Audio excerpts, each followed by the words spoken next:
Hebreos capítulo 3, versos 12 al 19. Y quiero permitirme leerle esos versos. Dice Hebreos 3, 12 al 19. Mirad, hermanos, que no haya en ninguno de vosotros corazón malo de incredulidad para apartarse del Dios vivo. Antes exhortaos los unos a los otros cada día, entre tanto que se dice hoy, para que ninguno de vosotros se endurezca por el engaño del pecado, porque somos hechos participantes de Cristo, con tal que retengamos firme hasta el fin nuestra confianza del principio. Entre tanto que se dice, si oyereis hoy su voz, no endurezcáis vuestros corazones como en la provocación. ¿Quiénes fueron los que, habiendo oído, le provocaron? ¿No fueron todos los que salieron de Egipto por mano de Moisés? ¿Y con quiénes estuvo él disgustado 40 años? ¿No fue con los que pecaron, cuyos cuerpos cayeron en el desierto? ¿Y a quienes juró que no entrarían en su reposo, sino aquellos que desobedecieron? Y vemos que no pudieron entrar a causa de la incredulidad. Cuando leemos estos versos, y nos es fácil a cualquiera de nosotros cuando conectamos el contexto o a qué se refiere el autor de Hebreos. El autor de esta carta a los hebreos se refiere en aquel momento donde el pueblo de Israel recibió la promesa de Dios de ser llevado a la tierra prometida. Cuando ellos fueron liberados de la esclavitud de Egipto, hubo una promesa de parte de Dios. Yo les entregaré una tierra donde fluye leche y miel, yo estaré con vosotros. Pero dice la palabra que cuando este pueblo sale de la esclavitud del pueblo egipcio, cuando comenzaron a presentarse las adversidades, ellos no dudaron en comenzar a pensar en querer volver hacia atrás.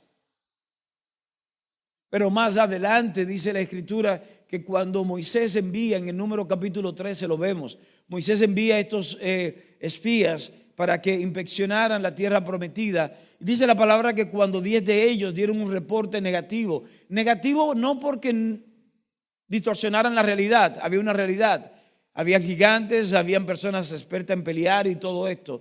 No, el reporte negativo es la posición en la cual relataban las cosas.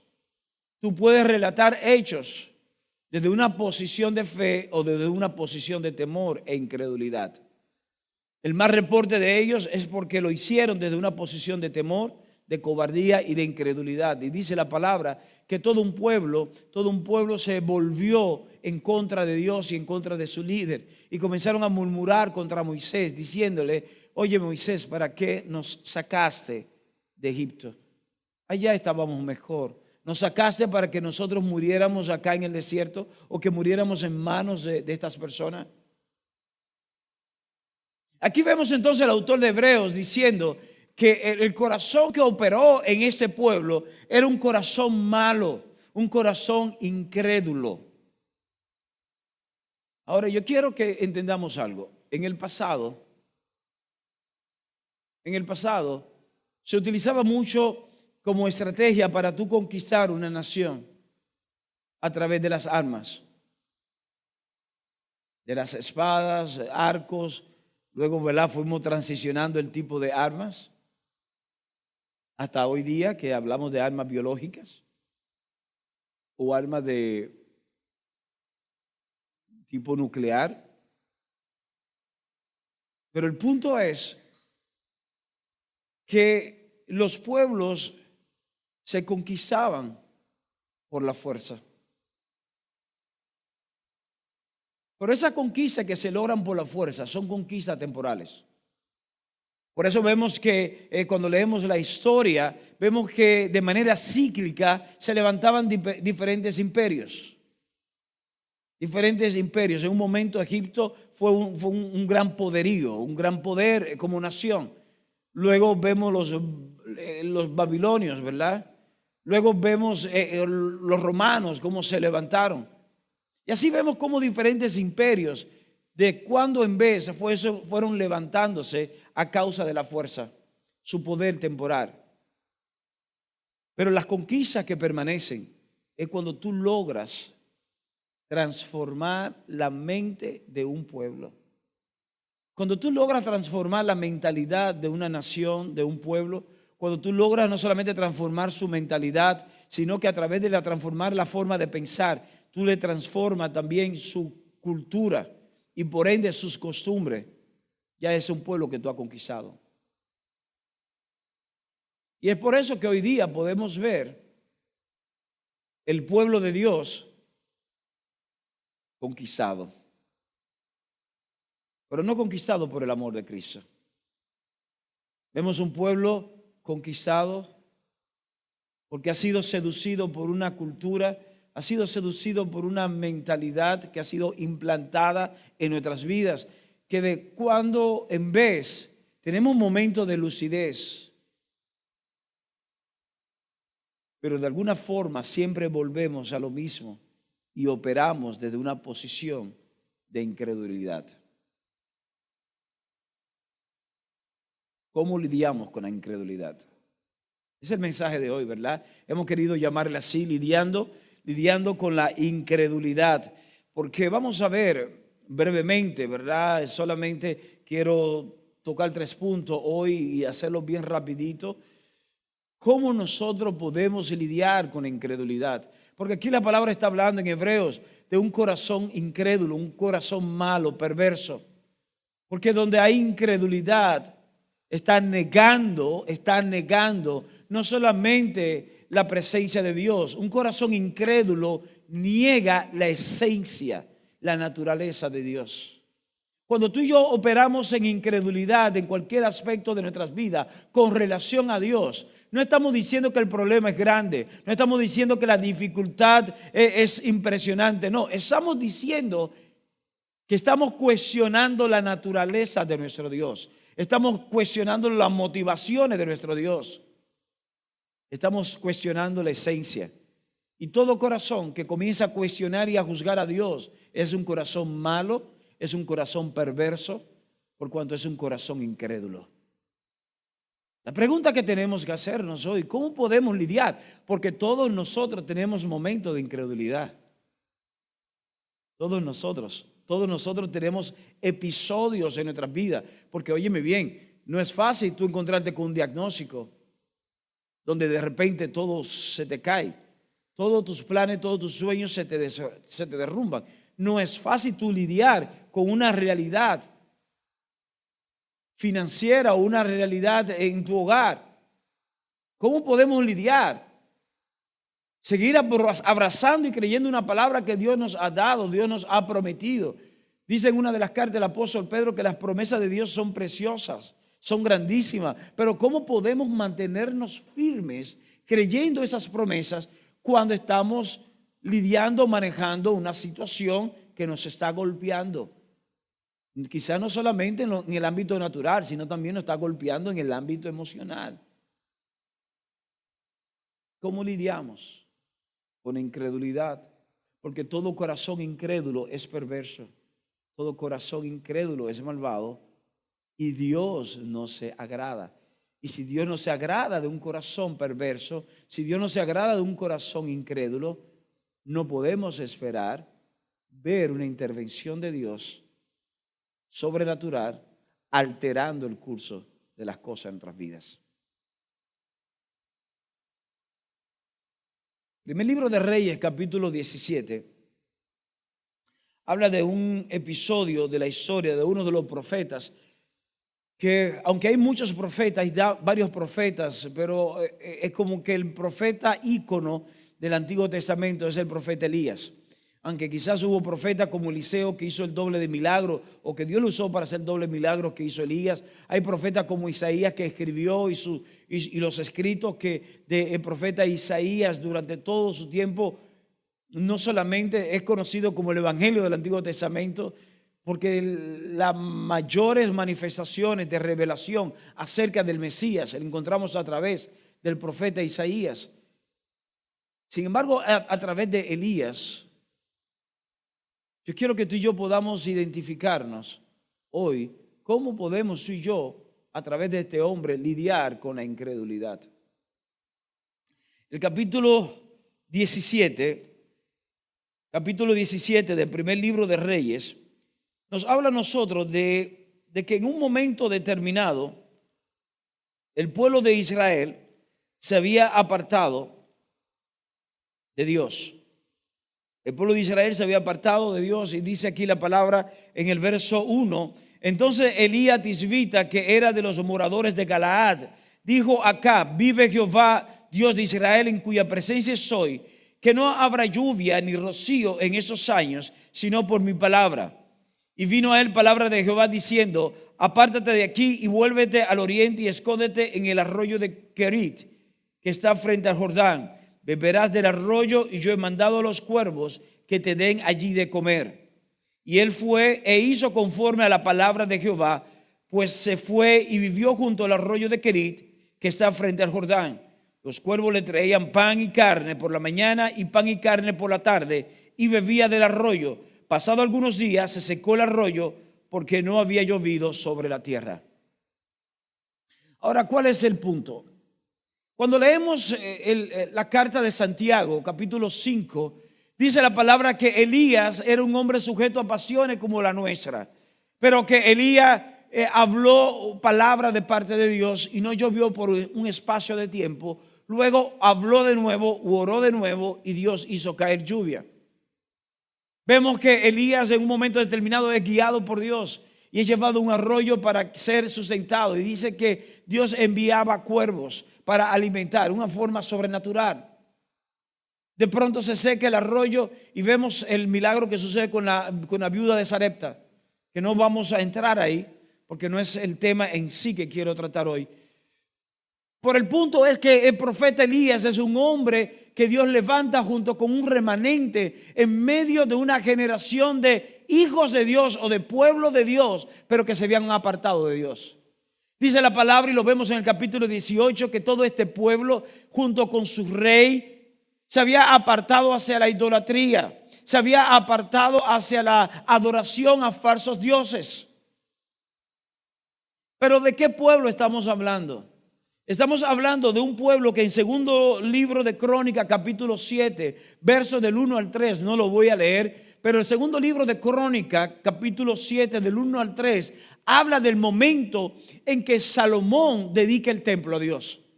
Y dice la palabra que cuando Salomón dedica el templo a Dios y hace el sacrificio de consagración, dice la palabra que hubo una gloria tal manifiesta en todo el templo que los sacerdotes no podían ministrar, los sacerdotes no podían estar en pie. Todo el pueblo pudo ser testigo, pudo reconocer que Dios estaba presente en medio de ellos.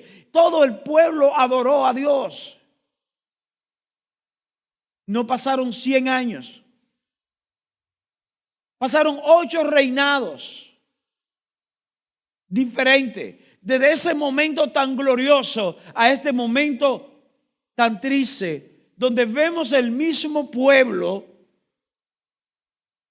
que reconoció que Dios es Dios, que la gloria de Él era impresionante, que era el único Dios verdadero, que era el Dios que lo había sacado a ellos de la esclavitud y que había estado con ellos y había dado tantas victorias. Ahora, 8 reinados después, poco menos de 100 años, vemos a un pueblo apartado. Seguía siendo pueblo de Dios, sí, seguían siendo pueblo de Dios, pero su corazón se había enfriado. ¿Y saben por qué? La incredulidad nos priva a nosotros de una relación con Dios y por consecuencia nos inhabilita de poder experimentarlo en nuestras vidas.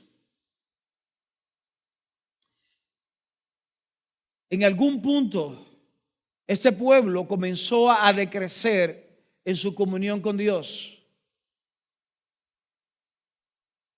quiero decirte algo, nuestra incredulidad no significa que las tinieblas se han hecho más fuertes. La no manifestación en un momento determinado no significa que el problema que nosotros tenemos es más grande cada día. Es que nuestro nivel de revelación de la persona de Dios ha ido disminuyendo en nuestro espíritu. Este pueblo comenzó a mezclarse. En un punto los ritos religiosos comenzaron a tomar más lugar que la comunión real. Y cuando sustituimos comunión con acciones, quiero decirte que será asunto de poco tiempo donde la incredulidad comenzará a tomar lugar en nuestras vidas.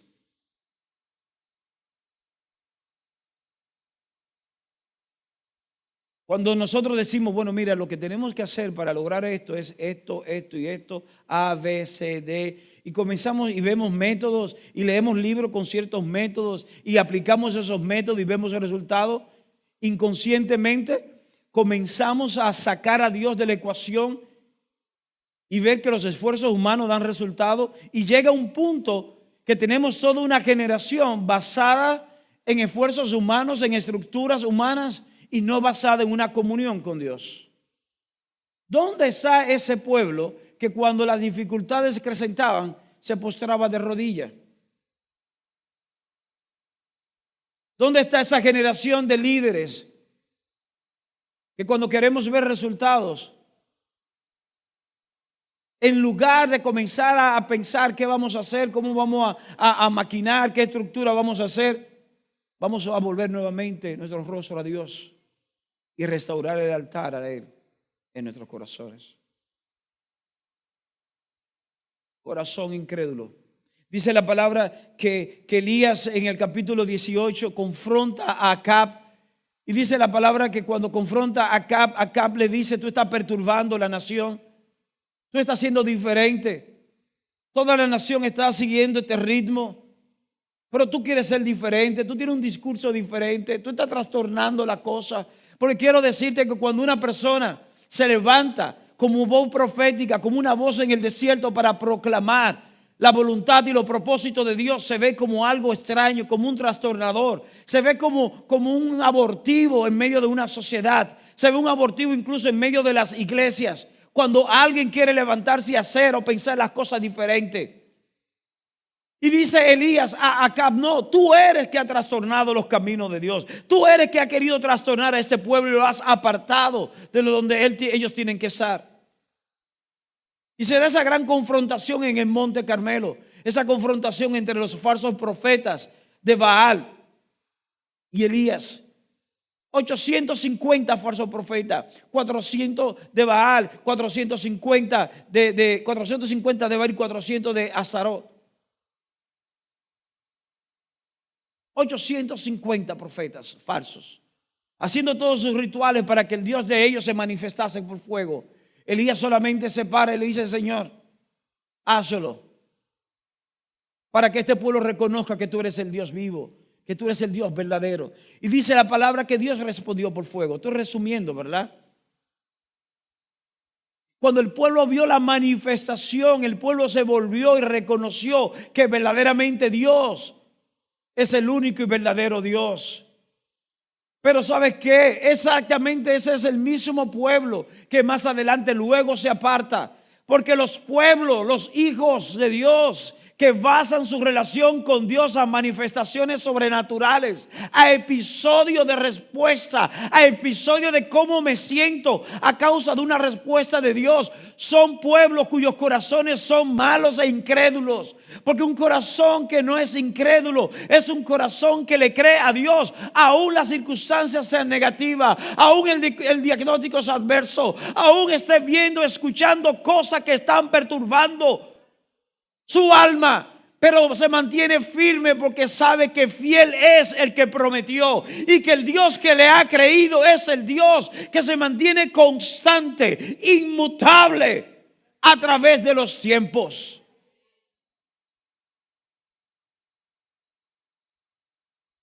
Yo tengo que lidiar con incredulidad. Y muchas veces cuando yo estoy operando o quiero operar en un momento determinado en incredulidad, yo no busco excusa en las personas. Yo no busco excusa en mi esposa. Yo no busco excusa en mis hijos. Yo no busco excusa en las personas que me están atacando, lo que está sucediendo. No. Yo tengo que buscar dentro de mí y ver dónde está mi corazón respecto a Dios.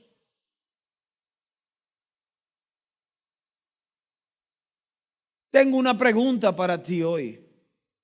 Cuando sientes o percibes que Dios está lejos de tu vida, ¿quién tú crees que se ha movido?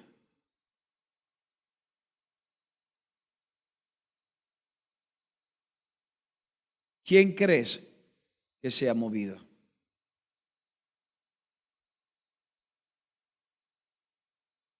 Lidiando con la incredulidad. Dios quiere que tú y yo seamos hombres y mujeres de fe. Dios quiere que tú y yo le creamos a su palabra y basado en eso tomemos decisiones. Lo segundo que yo quiero que veamos hoy es que la incredulidad siempre será resultado de un corazón enfocado incorrectamente. Cuando tú y yo operamos en incredulidad, yo quiero decirte que es un tema de enfoque.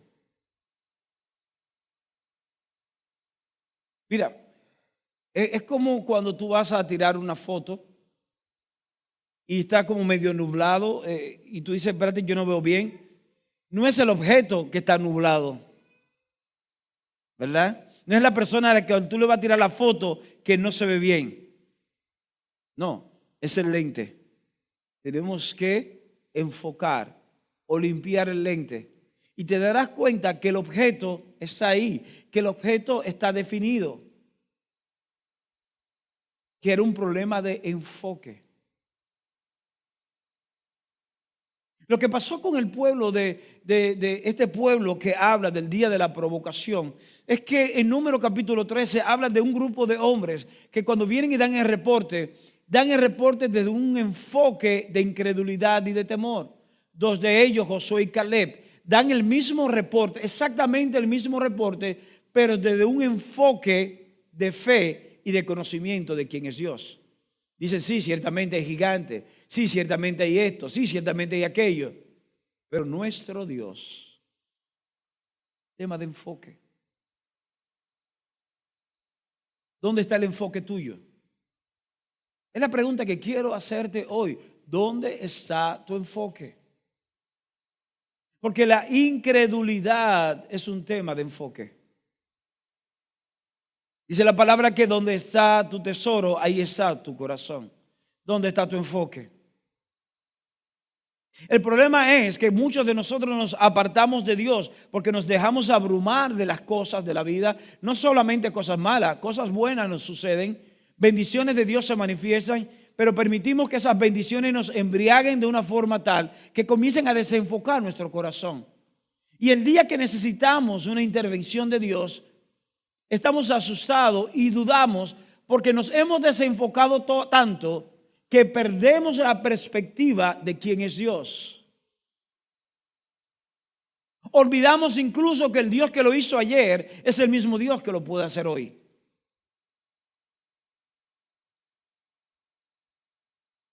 Entonces, ¿cómo lidiamos? ¿Cómo lidiamos con la incredulidad?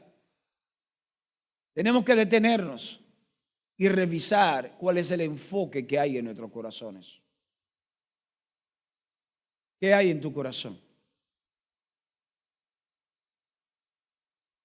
¿Qué hay en tu corazón? Romanos capítulo 1. Quiero leer para avanzar. Romanos capítulo 1. Mira lo que nos dice aquí.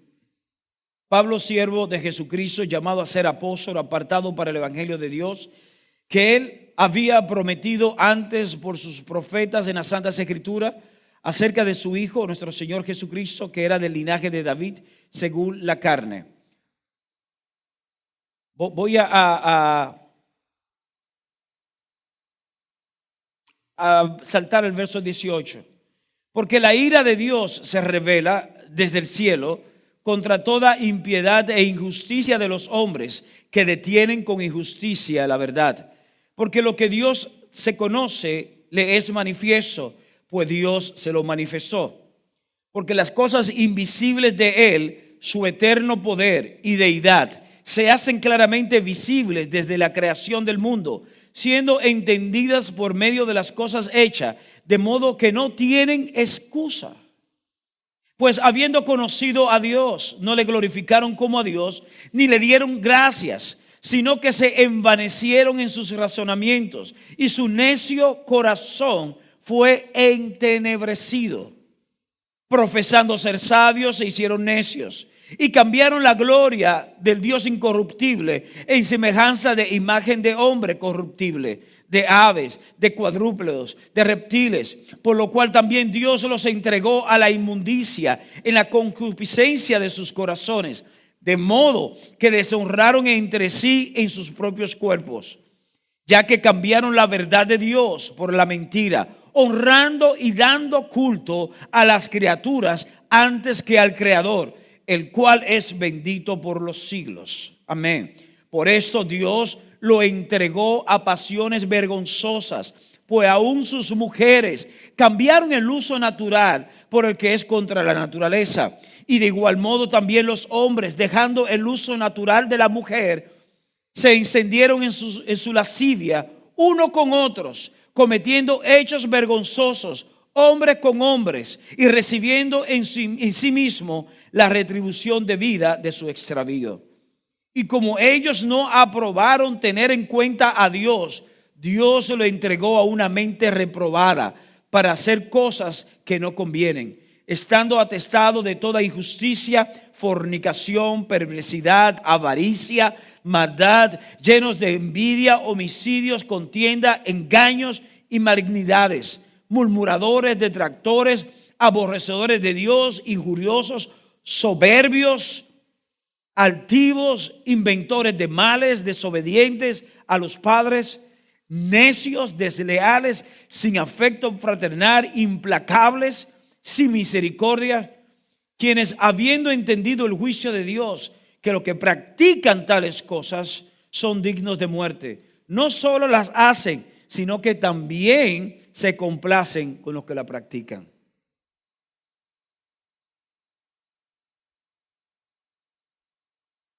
Tema de enfoque.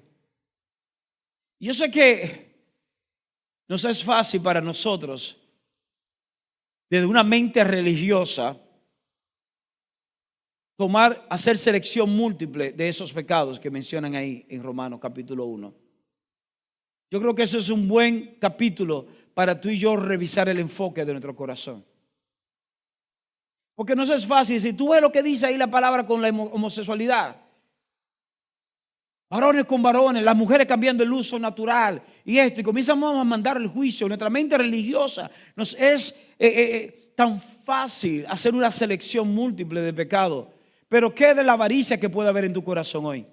¿Qué de la altivez con la que te comportas? ¿Qué con la soberbia con la cual muchas veces tú y yo no aceptamos corrección? ¿Qué con la falta de honra con que muchas veces lidiamos nuestra relación con nuestros padres? ¿Qué con la avaricia, ese deseo, como somos depredadores de riquezas y queremos más y más? Somos voraces, no nos conformamos con lo que tenemos, sino que queremos más y más y más. Y nos acostamos pensando a ver cómo podemos ganar más, en lugar de acostarnos pensando en Él para levantarnos en Él. Tema de enfoque. Y esa es la razón por la cual muchas veces el corazón tuyo y mío es un corazón malo, incrédulo. Porque hemos bajado el nivel de Dios al nivel humano, a nivel nuestro. Dice que amando más de las criaturas que al Creador, llegamos a amar más a la persona que está a nuestro lado.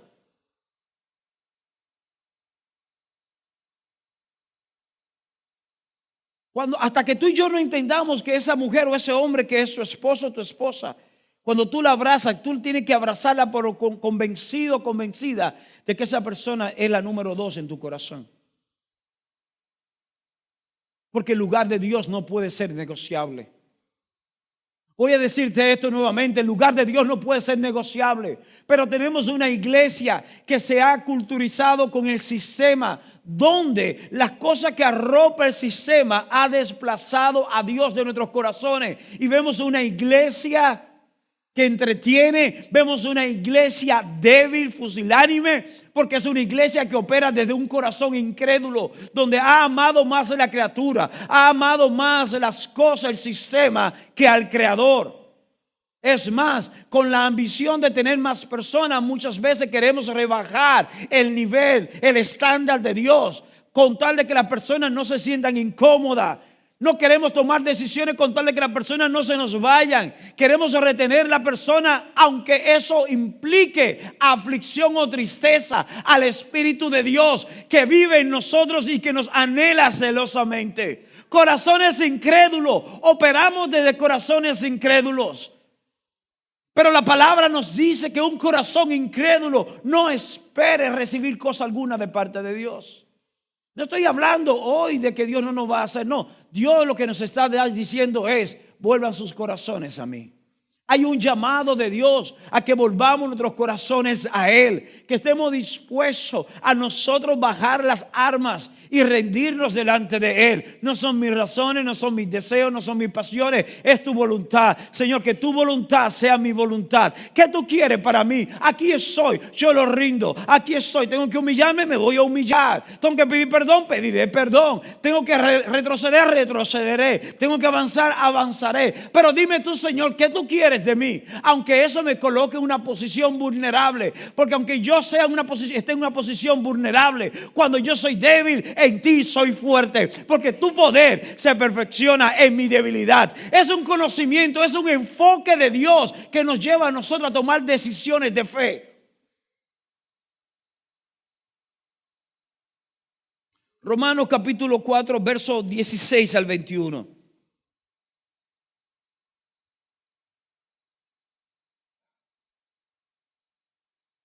Por tanto es por fe, verso 16, dice: por tanto es por fe, para que sea por gracia, a fin de que la promesa sea firme para toda su descendencia, no solamente para lo que es de la ley, sino también para lo que es de la fe de Abraham, el cual es padre de todos nosotros.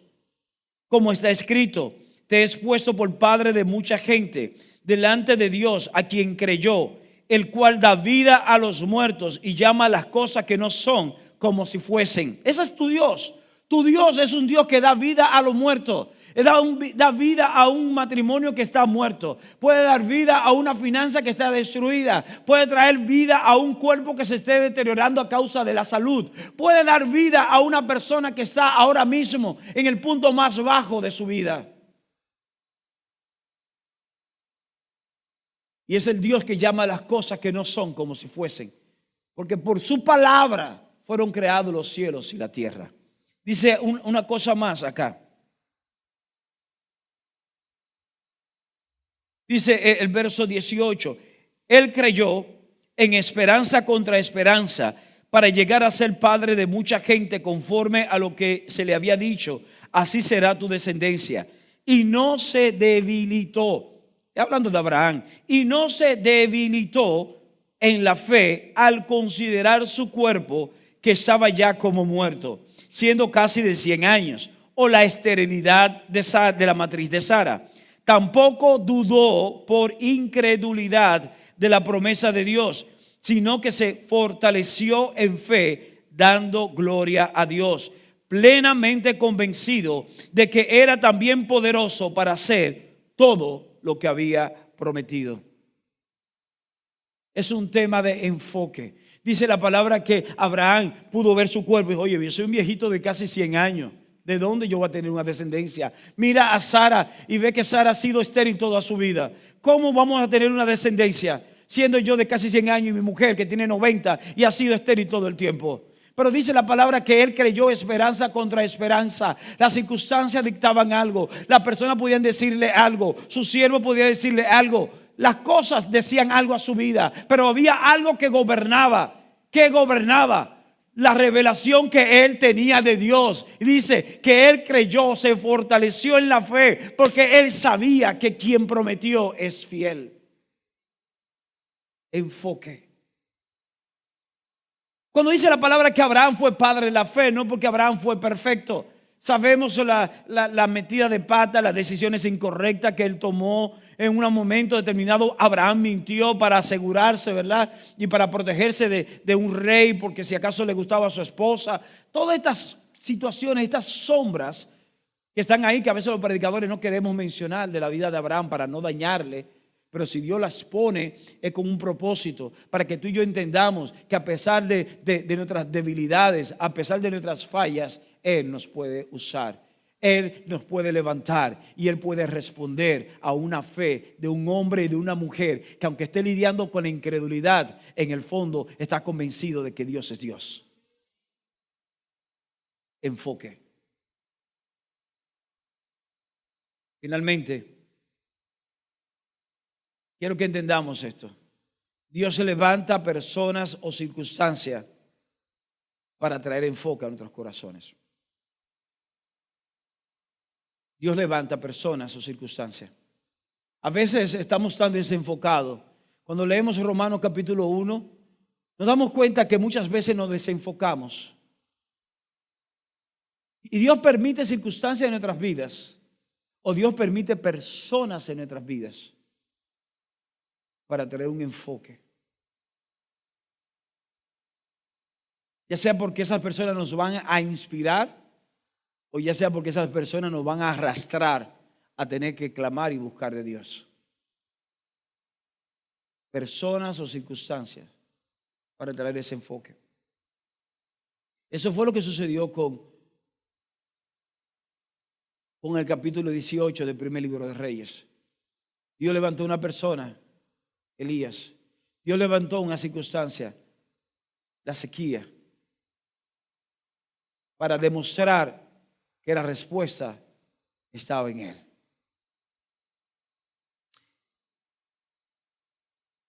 Quiero leer estos dos versos y quiero por favor que Albert que me acompañe acá arriba. Quiero leer estos dos versos para finalizar.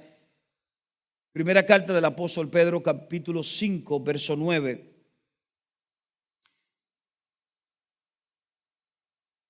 Dice: al cual resistid firmes en la fe, sabiendo que los mismos padecimientos se van cumpliendo en vuestros hermanos en todo el mundo.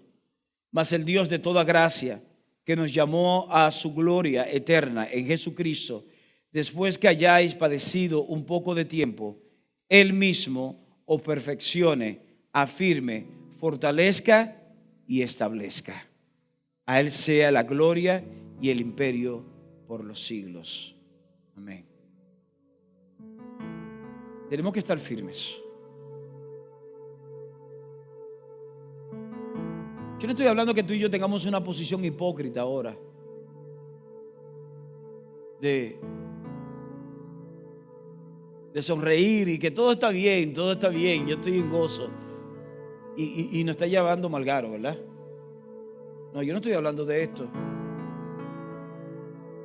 pero una posición firme, donde entendamos que esa enfermedad es temporal, donde podamos ver personas en nuestras vidas como instrumentos, ya sea de inspiración, de confrontación o de humillación. No de que esas personas nos humillen, sino que nos lleven a nosotros a humillarnos ante Dios. Los versos anteriores a este que yo acabo de leer dice: humillaos pues bajo la poderosa mano de Dios, y cuando fuere tiempo Él os exalte. Cuando tú y yo nos humillamos delante de Él, Él nos exalta. Isaías capítulo 43, versos 16 al 19. El profeta Isaías le dice al pueblo, o Dios le dice al pueblo a través del profeta Isaías, que deben de mantenerse firmes, deben de creerle, porque llegará el momento en que del desierto va a correr aguas y que Dios hará algo nuevo. No hay en nosotros un corazón malo de incredulidad. Es la invitación del Espíritu hoy. ¿Va a haber temor en tu vida? Sí, va a haber temor en tu vida, igual que en la mía. ¿Va a haber momentos donde vamos a tambalear? Sí, va a haber momentos donde vamos a tambalear. Pero quiero invitarte a que tu enfoque siempre esté en Dios. A que tú aprendas a mirar dentro de ti y reconocer que Él sigue sentado en su trono, que Él es inmutable y que cada una de sus promesas se ha de cumplir en tu vida.